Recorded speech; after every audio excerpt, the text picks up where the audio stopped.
Wallahu bidhallamin lil abid. Ini ucapan saya kalau mendengar orang-orang yang khutbah Jumat itu kadang di bawah ini. Itu saya menangis. Saya menangis kenapa? Sampai-sampai Allah ini mengatakan seperti itu. Wallahu bidhallamin lil abid. Aku Allah wahai hamba-hambaku, aku tidak pernah zalim terhadap dirimu. Kenapa engkau menyangka aku jelek? Kenapa engkau menyangka aku tidak mengabulkan doamu? Kenapa?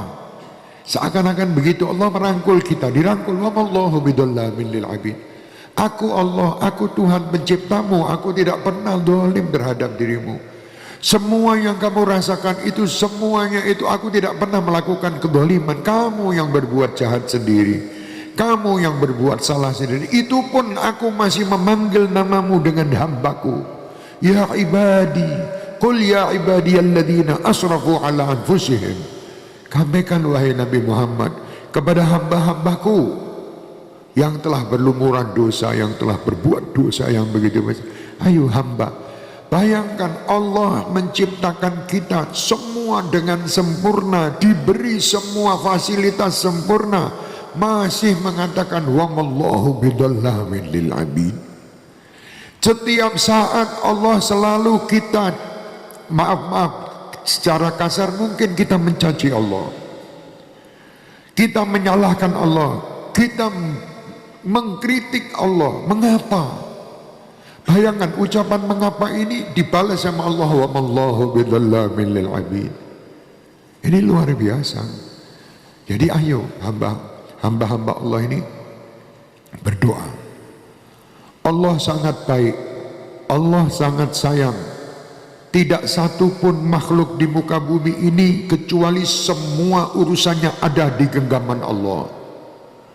Kalau semua makhluk sudah ada urusannya di genggaman Allah, kenapa kita masih mencari orang lain atau makhluk yang lain untuk menyelesaikan permasalahan? Sedangkan kunci permasalahan itu ada di tangan Allah Subhanahu wa taala. Yang akan menyelesaikan masalah ada di tangan, di genggaman Allah. Yang akan menyelesaikan semua kesulitan ada di genggaman Allah. Kenapa kita masih cari jalan yang lain? Wallahu bidhallamin lil abid. Aku Allah tidak pernah berbuat zalim terhadap hamba-hambaku. Subhanallah, Allah mengatakan la yukallifullahu nafsan illa wus'aha. Ini ucapan mesra. Ini ucapan yang sangat indah dari Allah untuk kita. Aku Allah tidak pernah membebani kalian sesuatu beban yang kalian tidak mampu. Tidak pernah. Allah tidak pernah. Sampai Allah mengatakan seperti itu tuh Allah sangat amat sayang dengan kita. Akhirnya diajar kita juga oleh Allah. La yukallifullahu nafsan illa wus'aha. Laha ma kasabat wa 'alaiha ma iktasabat. Rabbana la tu'akhidna in nasina aw akhtana. Ini doa yang luar biasa. Rabbana wa la tahmil 'alaina isran kama hamaltahu 'alal ladzina min qablina. Rabbana wa la tuhammilna ma la taqata lana bih. Wa'fu 'anna waghfir lana warhamna. Ini doa yang luar biasa. Minta, sedangkan Allah tahu bahwa aku tidak pernah membebani dirimu. Tapi kita masih minta, ya Allah, jangan kau bebani sesuatu beban yang aku tidak mampu. Tapi Allah mendengarnya dengan senang. Benar wahai hambaku, aku tidak akan membebani dirimu. Orang-orang yang baik, orang-orang yang soleh, dia tidak pernah merasakan istilahnya tidak akan berubah hati jiwanya ini dalam mendapatkan pemberian atau mendapatkan ujian, mendapatkan kenikmatan atau mendapat ujian. Tidak berubah hatinya, karena dia tahu yang memberi ujian Allah. Dan Allah mengatakan wa mallahu bidhallamin lil abid. Masa saya akan mengkritik Allah, mengapa engkau uji aku dengan hilangnya ini, dengan permasalahan rezeki yang sulit, dengan permasalahan kehidupan yang sulit. Kenapa kita mengatakan begitu kepada Allah? Sedangkan Allah Subhanahu wa Ta'ala telah menyediakan semua untuk kamu. Kenapa hal ini tidak kamu dapatkan? Dikoreksi diri kamu. Apa kesalahan kamu? Bukan kesalahan Allah. Yang mungkin kamu diperintah oleh Allah untuk menuju ke tempat A, kamu malah justru menuju ke tempat B. Ya, salah jalan ini yang membuat rasa hati dan jiwa ini selalu merasa kurang dan selalu merasa Allah itu tidak berbuat baik kepada kita. Padahal Allah la yukallifullahu nafsan illa wus'aha. Allah Subhanahu wa Ta'ala sangat baik kepada diri kita, dan jangan sekali-kali kita memberanikan diri mengapa seandainya jikalau dan menyalahkan seakan-akan tidak terima pemberian Allah. Kalau Allah itu zalim, Allah akan mengatakan kamu terima tidak terima silahkan, ini semua adalah ciptaan saya. Tapi Allah tidak mengatakan itu. Justru orang dalam keadaan kemaksiatan yang begitu luar biasa, Allah Subhanahu wa Ta'ala menanti istighfarnya. Kalau Allah mengatakan beristighfarlah kamu, berarti Allah sudah menyiapkan ampunan untuknya. Luar biasa. Istighfarlah kamu, minta ampunlah kamu kepadaku. Kalau kita betul-betul mau menerima perintah Allah itu tadi, kita beristighfar, kita berdoa, Allah sudah menyediakan kabulnya istighfar dan doa dari ampunan. Ini Allah luar biasa.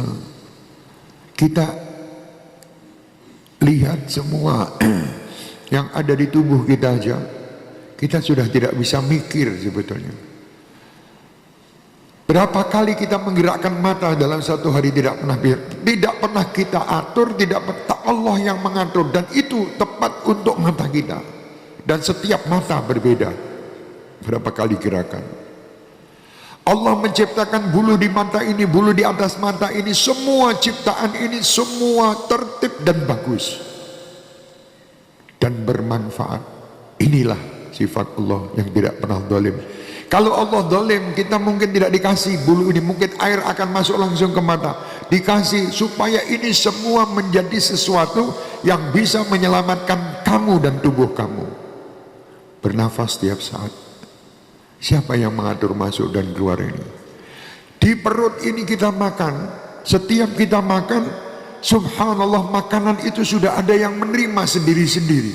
Diatur. Siapa yang mengatur di dalam perut ini? Sekian miliar manusia. Dan setelah itu yang tidak ada manfaatnya dikeluarkan oleh Allah. Keluar dari tubuh kita manfaat bagi makhluk yang lain. Terus ini. Siapa ini? Wa mallahu bidzallamin lil 'abid. Allah tidak pernah zalim. Allah tidak pernah zalim terhadap hambanya. Mari saya berharap untuk semua majelis Ahbabul Mustafa dan Syekh Mania dimanapun berada, jangan suka sekali-kali menyalahkan Allah, karena Allah tidak pernah salah. Yang salah adalah kita. Jangan sekali-kali kita malas untuk berdoa. Mintalah kepada Allah dan jangan menentukan hasil daripada doa.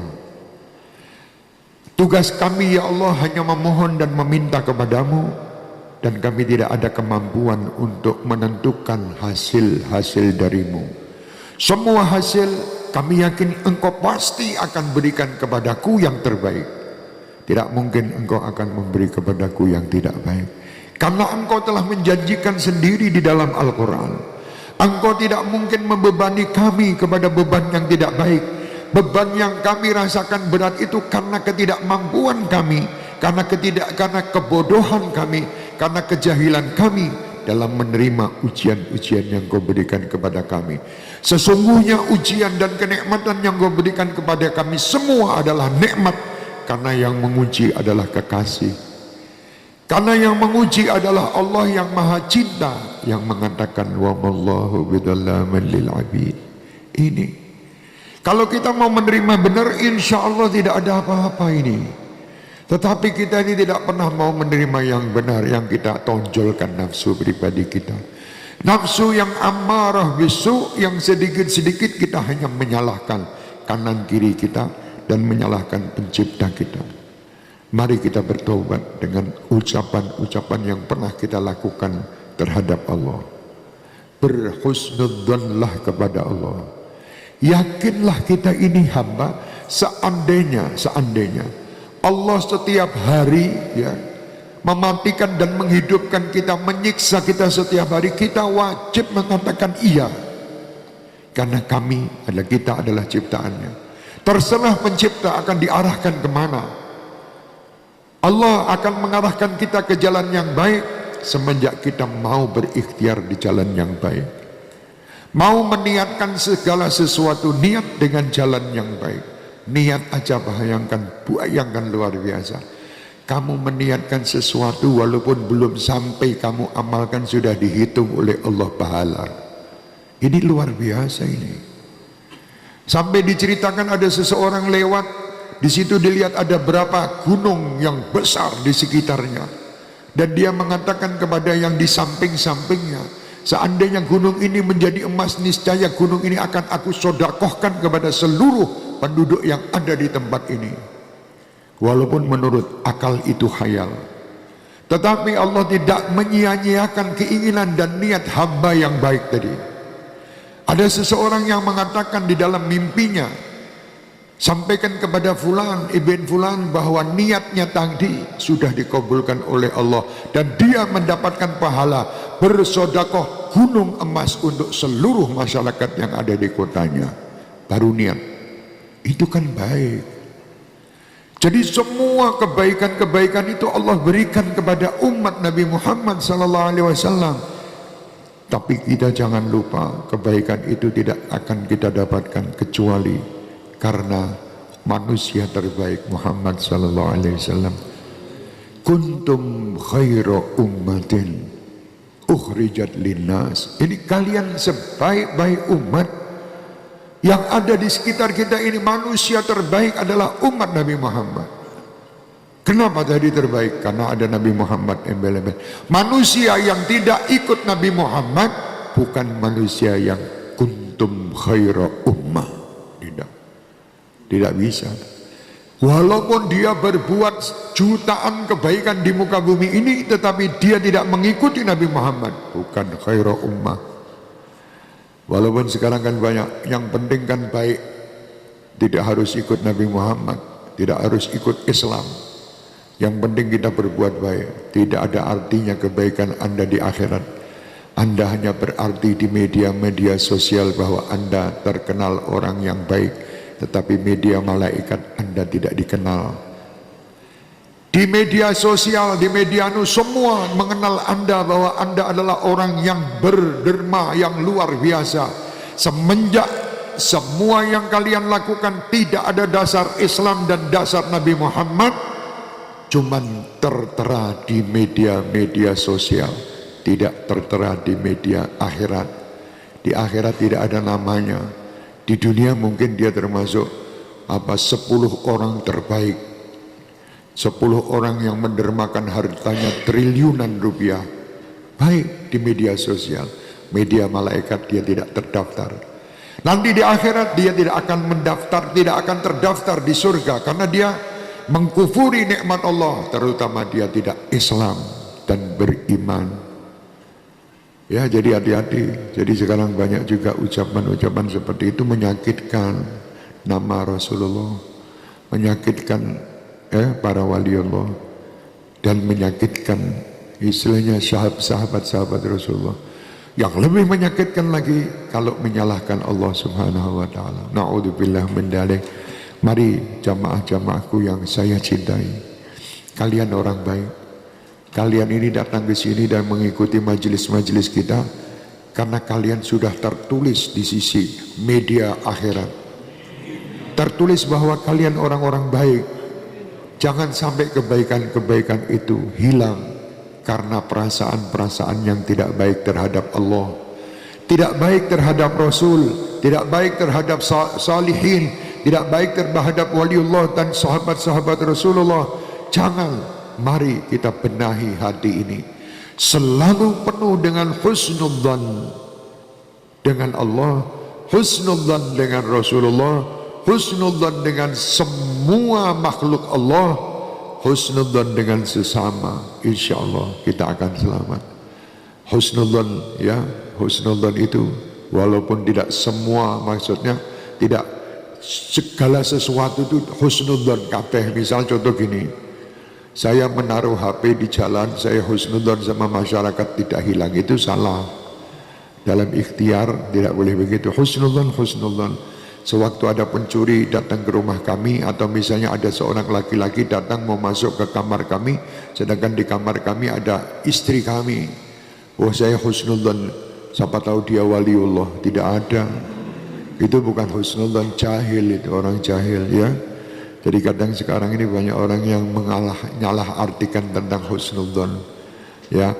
Husnudzan itu kalau memang begini, kalau kita tidak ada apa-apa, tahu-tahu terus kita suudon sana suudon sini belum terjadi, itu yang tidak diperbolehkan. Insyaallah.